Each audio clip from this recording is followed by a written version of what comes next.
The Douglas Skyhawk is a legend. It's had a very long lifetime, beginning in 1954.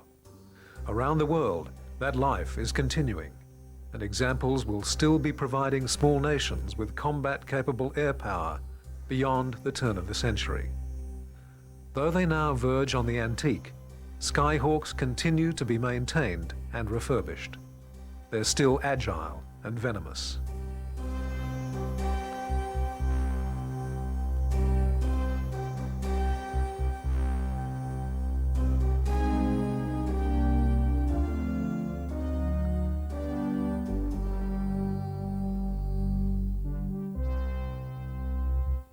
The predominant thrust of aviation design since World War II has been for planes to become larger and more complex, to the point where some types have been virtually unmaintainable. The Douglas Company's designer, Ed Heinemann, was a man who understood this trend in aviation design and was deeply concerned about it. Not only were planes becoming expensive, they were becoming unmanageably big and complex. Operational costs multiplied in line with construction costs. Also, there were huge investments in training that were often lost, as these skills were in demand outside the armed services. Adding to this brain drain was the constant need to retrain personnel to keep abreast of technology.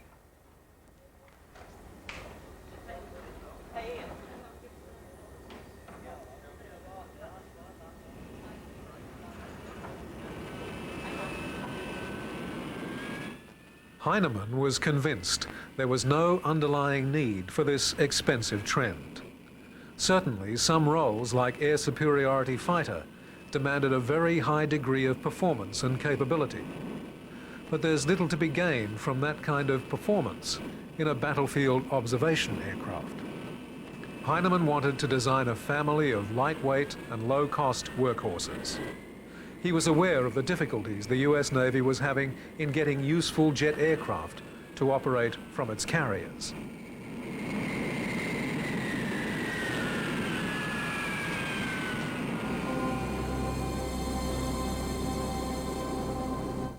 His humble little workhorse went on to a career that shows up some other very famous aircraft. Heinemann was right in most of his assertions. To a certain extent, the pursuit of low cost and lightweight harmed the aircraft in its initial form, but the airframe was an extraordinary success. Within that design, the problems caused by excesses of cost-cutting were rectified, and by the mid-1960s, the A4's career appeared to be almost infinite. There were bumper stickers that read, "A4 forever." Not only did a surprising number know what the message meant, most agreed.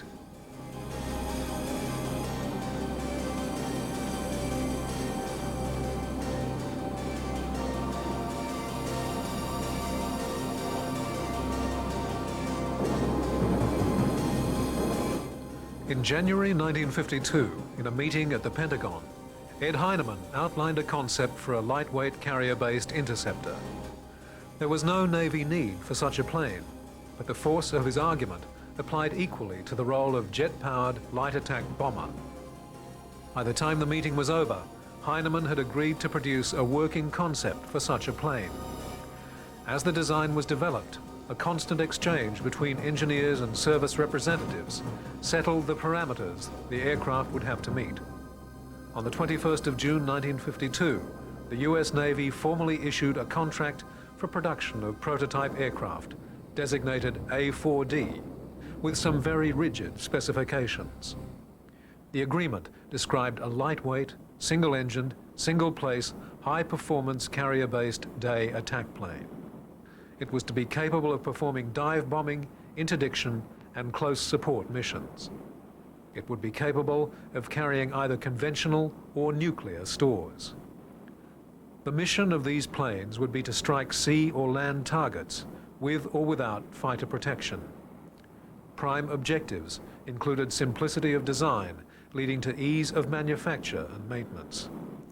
The aircraft would have a maximum speed of 500 miles an hour. It would have to be able to carry a 2,000-pound bomb load over a 460-mile radius, most important, the aircraft would have to cost less than $1 million each. In the end, the requirements were all exceeded, and the first 500 aircraft averaged a cost of only $860,000.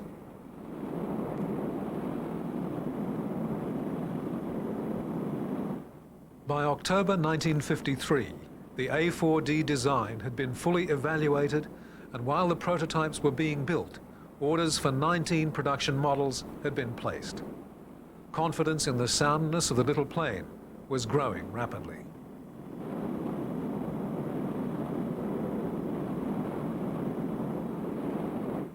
Not only was the Navy becoming more convinced of the A4D's excellence, but world events were giving a new urgency to the need for them. The developing Cold War carried with it a growing certainty of nuclear conflict.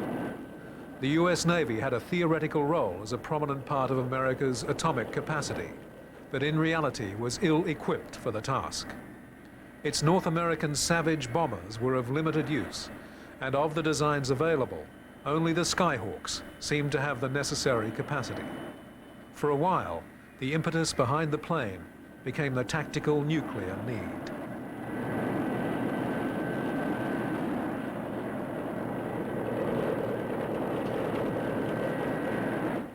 Fortunately, the nuclear consideration did not come to dominate the design. Far from a single-purpose plane, the Skyhawk emerged as a very versatile light attack aircraft. Central to the capacity of the plane were Ed Heinemann's philosophies. The plane was kept as simple as possible, with the nature of a particular mission, not the overriding consideration. For the future, the design could be changed or added to as new missions arose. The plane should be constructed in sections that could be easily disassembled for maintenance. To avoid weight, entire systems were deleted.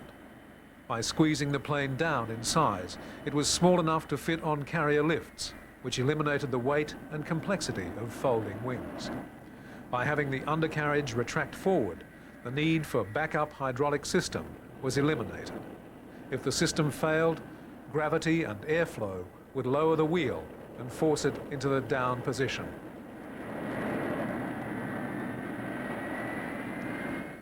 At no time, however, did the search for weight control interfere with the strength of the airframe. In fact, the aircraft was all the more rugged as a result of the process. The short-span delta wings could be constructed simply, but with enormous strength as one unit. There was no need for complex folding mechanisms. The wing was available for fuel storage and provided accommodation for 560 gallons. This allowed further savings in the weight of fuel valves and pipes.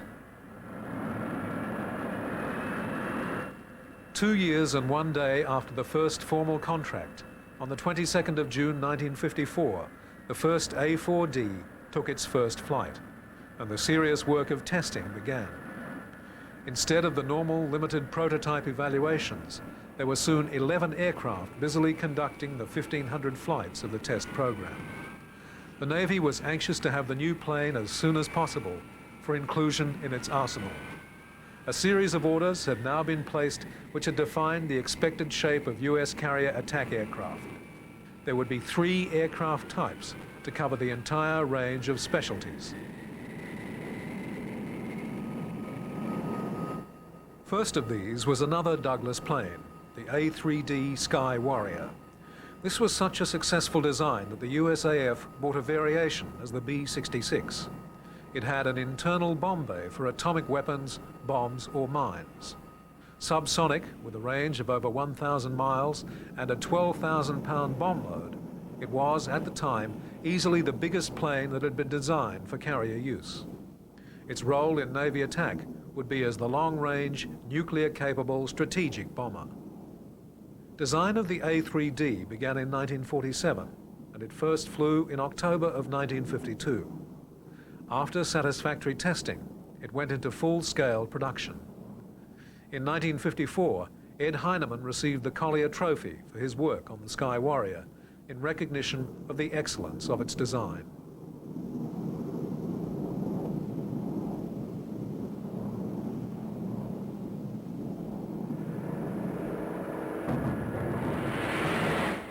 The second specialist was the Grumman Tracker, designed for long, slow, anti-submarine patrolling. The Tracker combined the functions of search and attack in its large frame. It was elaborately equipped for its specific task.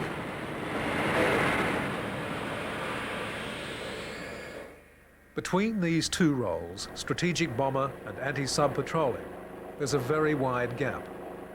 The task of the A4 was to fill this gap. Another Douglas classic, the redoubtable AD, was doing the job at the time. Despite its phenomenal lifting power, long range, and indestructible ruggedness, the AD was seen as a piston-powered dinosaur that needed replacing. Perhaps the Navy's only disappointment with the A4 was that it never did actually replace the AD. The two planes ended up complementing each other right through to the Vietnam War.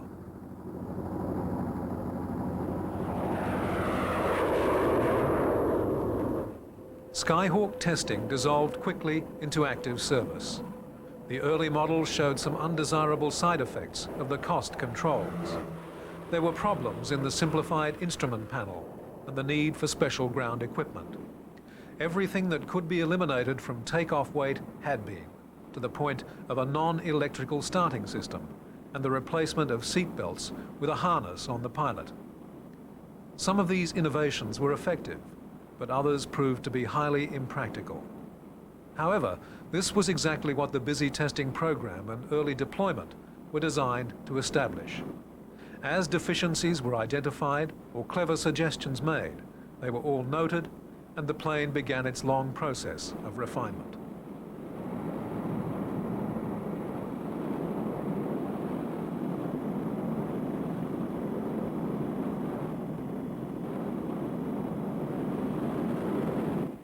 In addition to aircraft, Ed Heinemann is famous for a large number of other developments. Quite a few of his refinements were either designed for the Skyhawk or were incorporated into it at some stage. Among them were innovations in bomb racks, in-flight refueling, the streamlining of stores shapes, and a continuing refinement of ejection systems. The initial ejection mechanism for the Skyhawk weighed less than half the standard equipment of the day. Later, Heinemann's team would refine ejection to a system which worked safely with the aircraft stationary on the ground. This became standard on later Skyhawks. His contribution to aviation is enormous.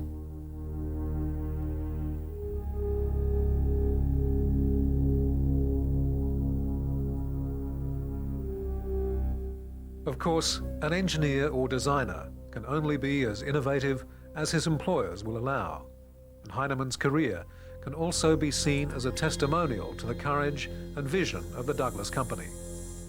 The company was richly rewarded for its support. It was one of the most successful aviation companies of all time because of its capacity to gamble on development.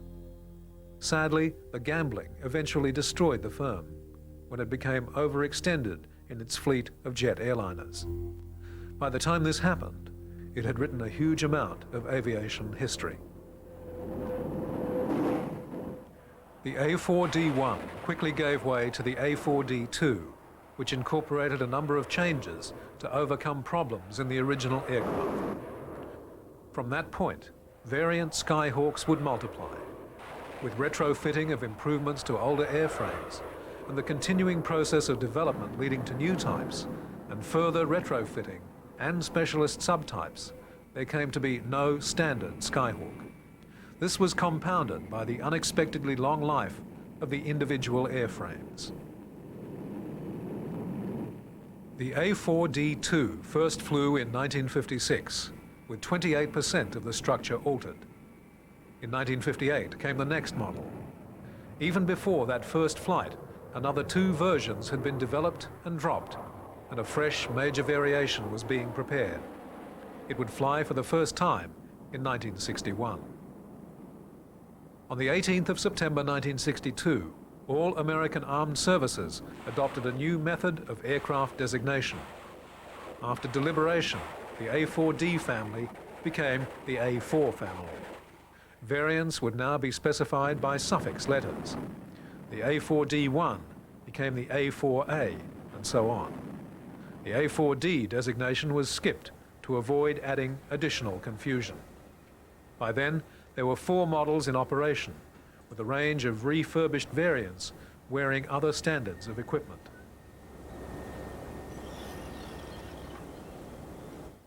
The Navy had long wanted a twin-seater, but had been unable to convince Congress of the need. Navy submissions asserted that a twin-seat A4 would be ideal for advanced training, navigational training, in-type training, and some combat requirements, but to no avail. Eventually, the course of history intervened. The Vietnam War broke out, and the need was acknowledged. If nothing else, a trainer would release combat-prepared single-seaters for conflict. In 1964, approval was given for construction of a twin-seat TA4E version.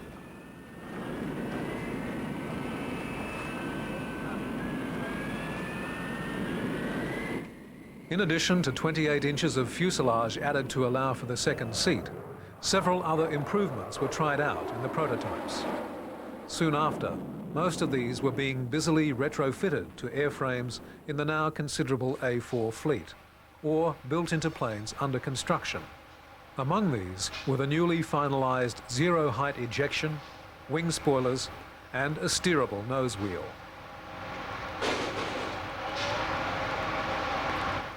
The twin-seaters were developed from the A4E model, which had been refined because of a basic shift in policy away from reliance on the nuclear deterrent. The US had been confronted by the Soviet Union, but now there were myriad small uprisings around the globe.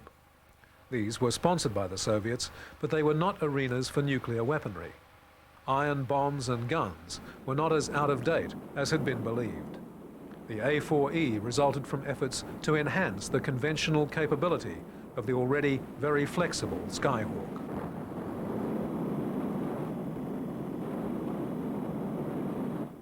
Entering service in 1962, the new model and the further spate of refurbished predecessors which followed it were on hand for the challenge that arose. From the Gulf of Tonkin incidents onwards, the A4 became part of the heroism and horror of the Vietnam War.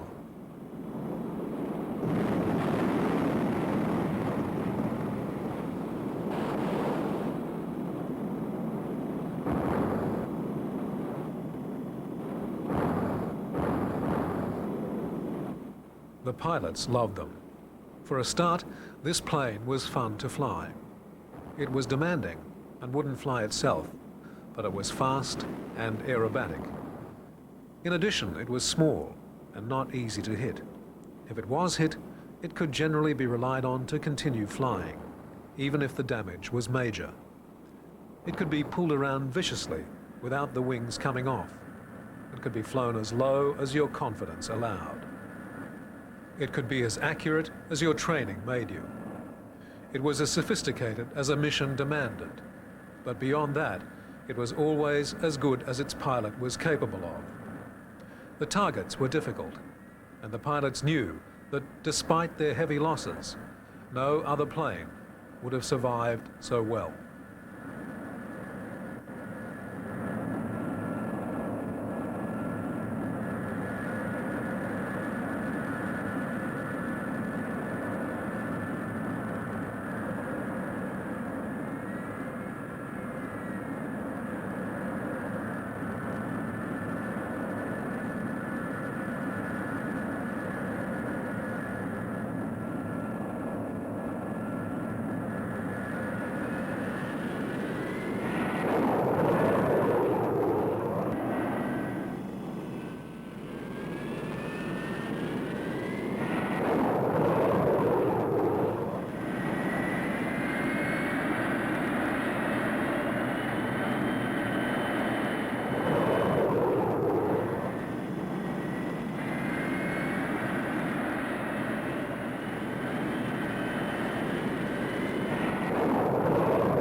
Meanwhile, the Douglas Company was trying to capitalize further on the successful little plane by securing overseas orders.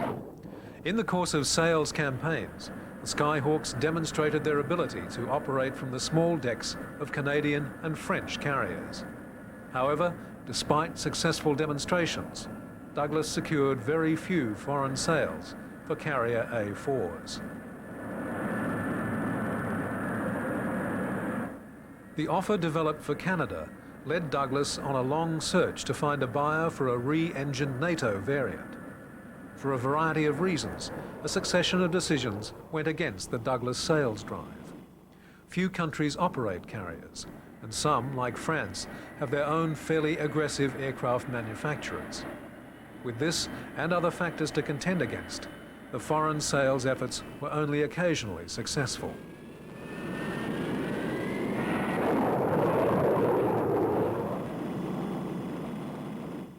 The first sales were to Argentina, refurbished US Navy B models for their Air Force in 1965, and later orders for the Argentine Navy's carrier.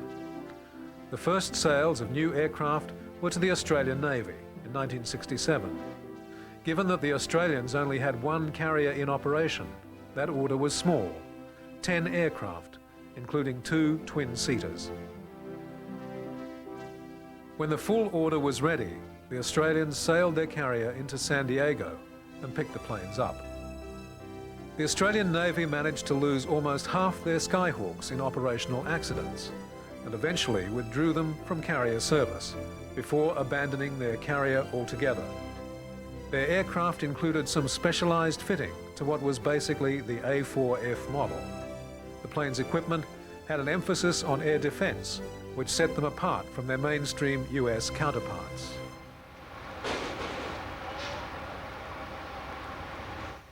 Another customer was New Zealand. They didn't have a carrier, but the New Zealanders could spot a bargain. They're still refurbishing and maintaining their Skyhawks, and are also negotiating to buy up more airframes. Like Singapore and Israel, they have revelled in the performance and durability of the plane. They've seen the advantage of keeping them available and updated as potent specialist weapons in any modern context.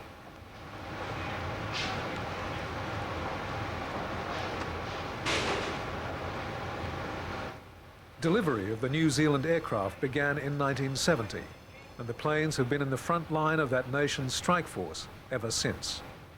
With purchases made to supplement their fleet, it's likely that New Zealand will be one of the countries still employing the A4 past the year 2000.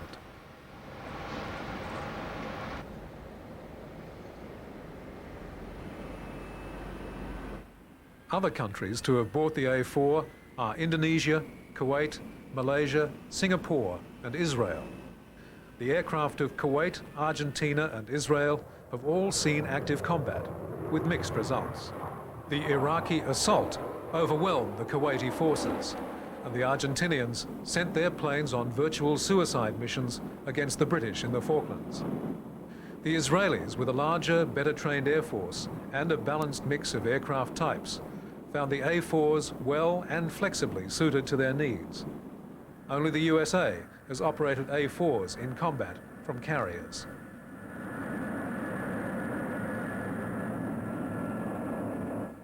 The Skyhawks bore the brunt of the US Navy offensive against North Vietnam until 1968. Then they were replaced on the larger carriers by A7s. The A4s continued in action, operating from the older carriers and with the Marines, right through to the end of US involvement.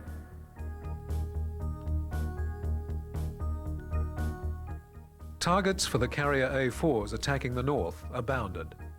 In the attempt to freeze the transport system, bridges and other key points were identified, and the Skyhawks' missions followed. The Vietnamese network was under constant surveillance, and as often as repairs were affected, the raiders could return.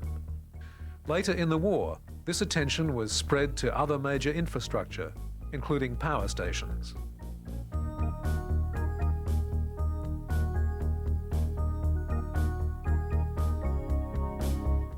The A4s flew strike missions against targets that were obvious key points and therefore well defended. They also flew ground support attack missions, which tended to expose the aircraft to concentrations of ground fire. Because they were there all through the conflict and flew such a large percentage of combat missions, It's not surprising that more A4s were lost in Southeast Asia than any other carrier-based type. They accounted for nearly 37% of Navy combat losses and 36% of Marine losses. A total of 266 Skyhawks were lost in combat.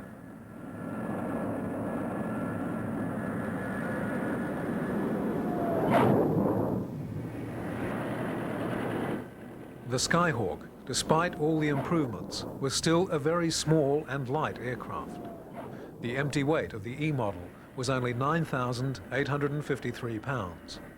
Fully loaded, they could haul 8,200 pounds of external stores, though they often flew with much smaller loads, particularly with the Marines operating from inadequate runways ashore. The key to using the planes effectively was in-flight refueling. Heinemann's dictum was that the plane should take off and then what is necessary for the mission added. The plane itself should remain as basic and flexible as possible. Lessening the amount of fuel carried at takeoff allows a greater arms capacity. Takeoff and climbing to height uses a considerable percentage of fuel storage available, and to keep the store's pylons free of external tanks as much as possible, refueling after climbing to height helps a great deal. But Heinemann was unimpressed when it was suggested that the A4 be developed as a tanker aircraft to do the refueling. To him, there were two problems in the Navy order. In the first place, to cram drogues and pumps and fuel lines into the Skyhawk would turn it into a specialist plane. Secondly, the size of the A4 was itself a problem. There would be great difficulty in fitting the equipment in. The answer was to not fit the system into the plane, but rather bolt it to the outside of the standard model.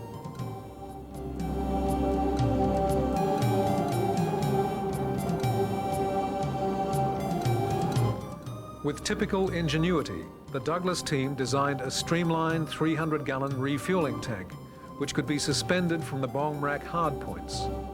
The tanks were designed to operate independently of the aircraft's power sources. A propeller at the front of the tank provided the power that drove the pumps and operated the fuel line reel. These self-contained refueling packages became known as buddy stores and are another example of the innovation and lateral thinking of the Douglas team. With a centerline mounted buddy store in place, an A4 could transfer all the tanker's external fuel and half the internal storage. This totaled 1,300 gallons and made the operation well worth the effort. It provided a multiplying factor on the available power and range of carrier-based air strikes. They were used extensively, not only to refuel other Skyhawks. The buddy stores also found their way onto other aircraft types, turning them into tankers just as effectively.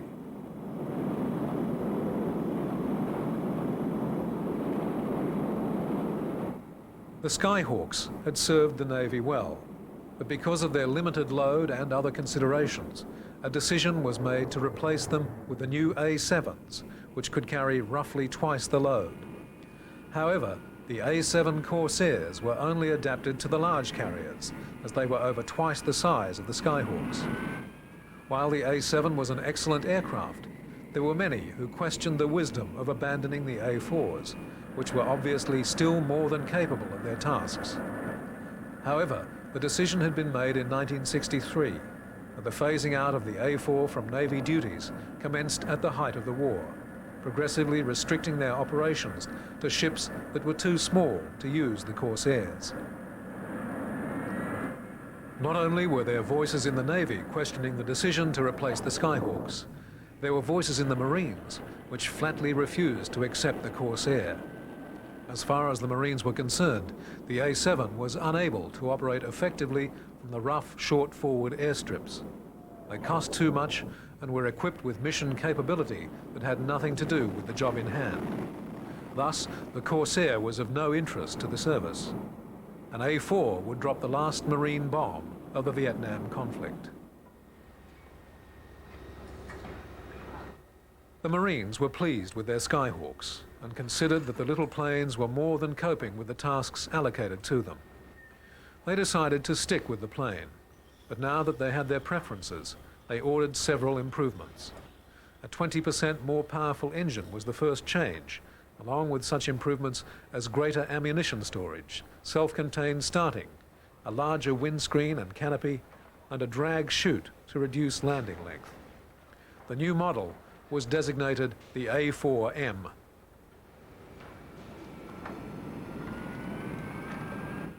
Authority to proceed with the project was given in May 1969, and 11 months later, on the 10th of April 1970, test pilot Walt Smith flew the new model for the first time.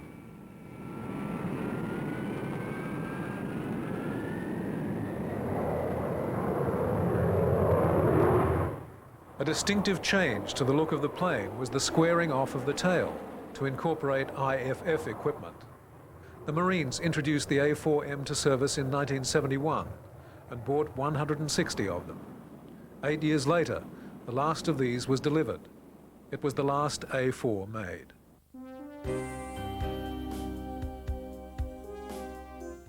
The Marines were not the only ones to stick to the Skyhawk.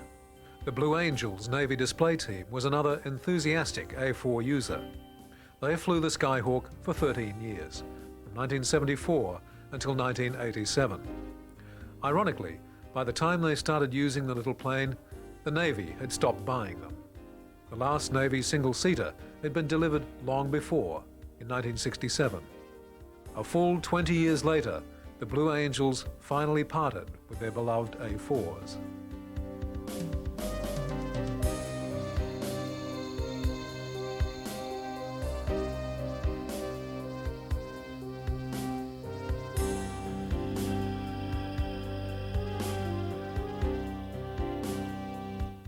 The initial decision to transfer the Blue Angels to the Skyhawk was made on economic grounds.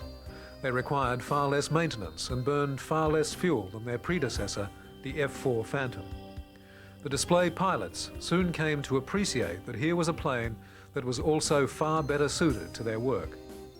What they lost in speed in comparison to the Phantoms was more than compensated for by the maneuverability of the A-4, a tight turning radius, high thrust-to-weight ratio, and the roll rate of 720 degrees per second made the Skyhawk a natural aerobatic aircraft.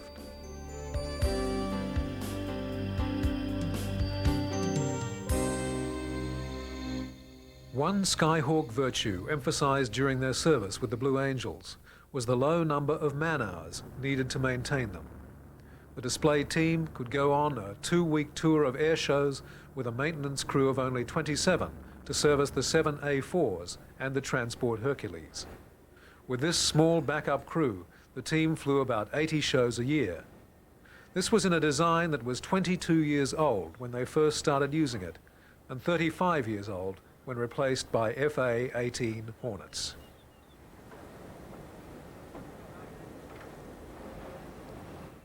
The Blue Angels planes had an uprated engine, and everything not needed for their performance was deleted.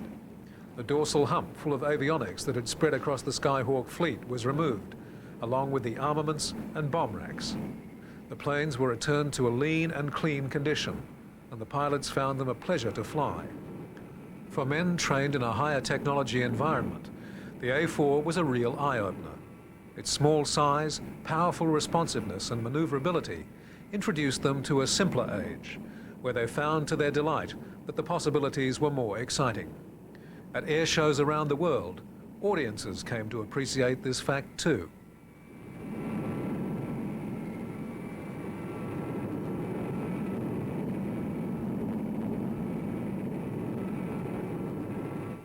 The rugged simplicity of the Skyhawk's construction was the factor that served to keep the weight and cost down in the original plans. In addition, it had the effect of lengthening the plane's lifespan. For example, Douglas had been contracted to guarantee a life of 4,000 hours for the wings. Experiments conducted on the wing during the Vietnam War showed a surprising result. Factoring in the excessive strain of combat loadings, as established in Vietnam, tests showed that the wing was good for 15,000 hours, even if all those hours were flown at maximum combat stress levels. In normal use, the wing was virtually indestructible. The plane might have been simply constructed, but that simplicity hid an enormous amount of redundant strength. This not only made them last longer, but explained why they were taking so much damage and remaining in the air. It's also one of the factors which helped to explain the continued affection of the Marines for the Skyhawk.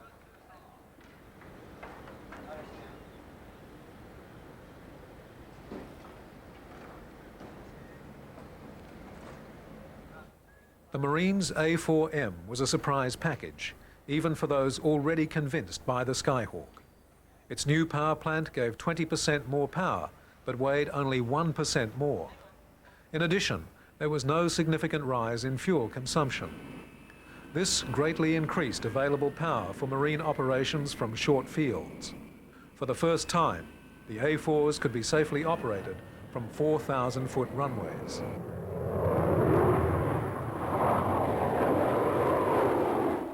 The new engine developed 11,200 pounds of thrust and allowed an increase in maneuverability, rate of climb and acceleration, greatly enhancing combat survival chances.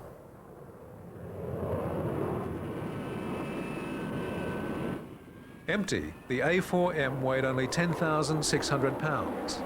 Fully loaded, it was capable of takeoff at 25,500 pounds, including 9,100 pounds of all types of modern tactical armament. It was still only 40 feet long, and its wingspan a tiny 27 feet. As with other Skyhawks, its dimensions permitted it to operate comfortably on carriers without folding its wings.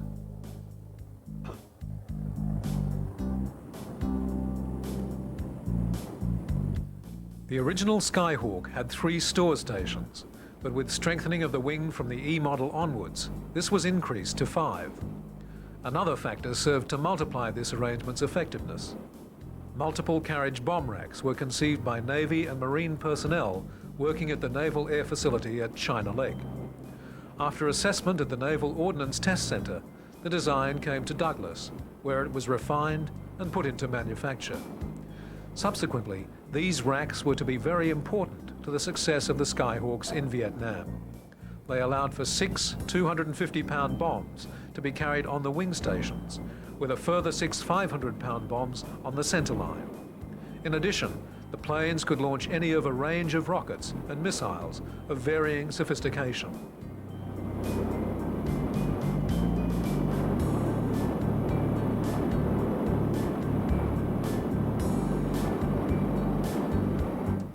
The M model gave the Marines what they'd wanted in ground attack and close support, and made quite an impression. Indeed, so noticeable was the new version that Israel, which had already been flying the A4 since 1966, decided to buy a quantity for its own use.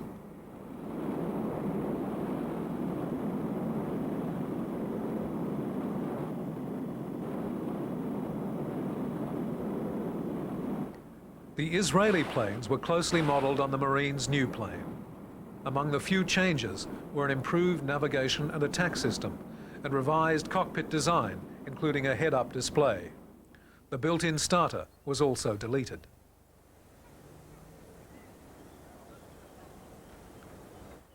One of the aspects of the M model which had caught Israeli attention was demonstrated in a series of time-to-height trials which were conducted with the plane.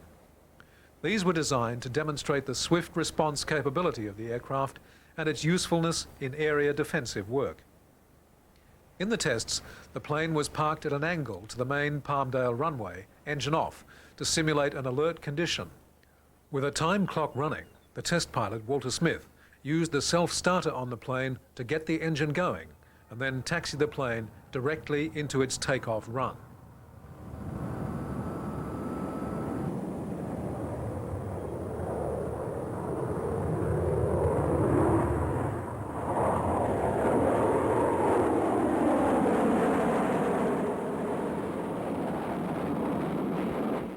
The aim was to take the plane from engine off and parked to 3,000 meters, nearly 10,000 feet, in less than 2 minutes.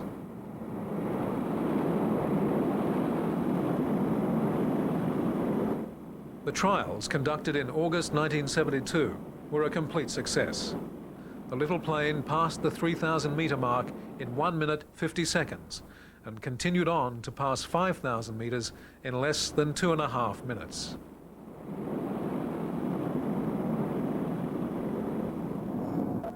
Demonstrations like this served to emphasise the fact that the new engine had given the redoubtable bantamweight a new potency.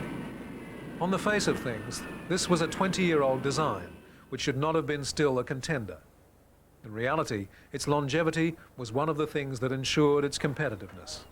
There were no bugs left to iron out. The plane's already good handling had been markedly improved, and its attack remained as powerful as the ordnance bolted to it.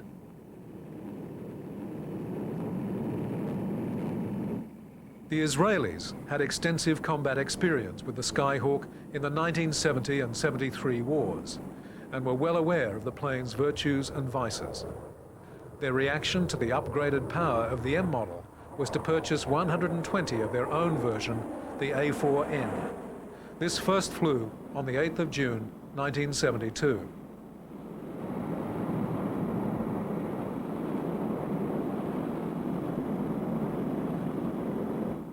To further emphasize the changes in the plane, the Douglas marketers distinguished the M and N models as the Skyhawk II. Despite their best efforts and the merits of their product, there was to be only one further sale of new aircraft. This was to Kuwait, and their version has been cited as the most refined Skyhawk of all. That contract was approved in 1975. Though the fact would not be confirmed for another couple of years, the end of the production line was now in sight.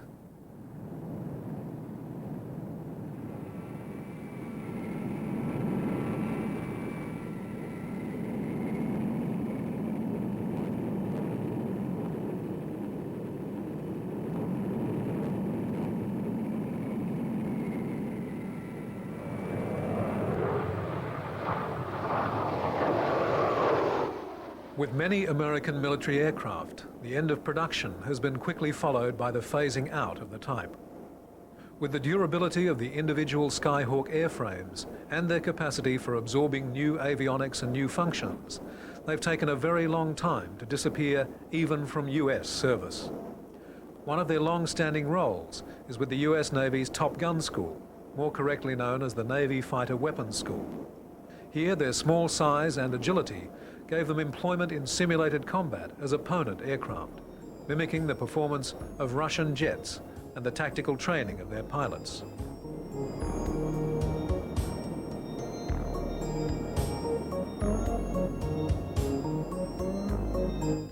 In many ways, they're ideal opponents for the new high-tech aircraft. In many places around the globe, the likely opposition will be older Soviet designs, as was the situation in Vietnam. Hopefully, unlike the situation at the outbreak of that combat, US airmen will already know how to take advantage of their enemy's weaknesses and deal with their strengths. The learning curve in Vietnam proved to be a costly exercise. Top Gun training has hopefully made such expensively sobering moments a thing of the past.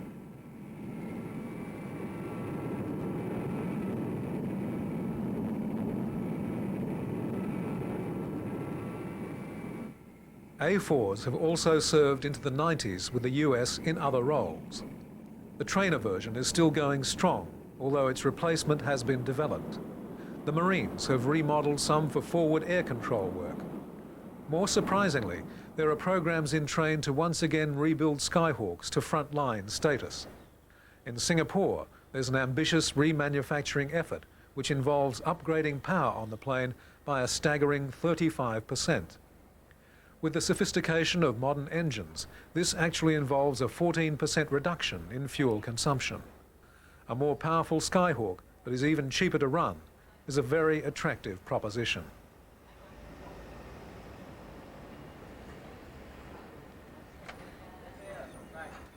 The 2000th A4 was delivered on the 10th of July 1967. The last was handed over on the 27th of February 1979. In the end, 2,960 were built in a continuous production run that went for 26 years. In all, there had been 17 different models. The total was made up of 2,405 attack bombers and 555 trainers. If you measure a plane by how well it does its job, the Skyhawk presents a problem. It did many jobs. Then again, it did them all well. The Skyhawk series will be part of the world aviation scene for the coming decades. In the year 2002, it will be a 50-year-old design, but still going strong. It is assured of a highly regarded place in aviation history. It deserves the recognition for its success, and further, for the effect it has had on subsequent developments. Some would argue that in fact, it has not had as much impact as the lessons it taught warranted. Ed Heinemann once described the A4 as just an honest, low-cost attack aeroplane that did better than it was intended. There are two ways to read this statement. Either Heinemann had very high expectations, or he had a remarkable gift for understatement.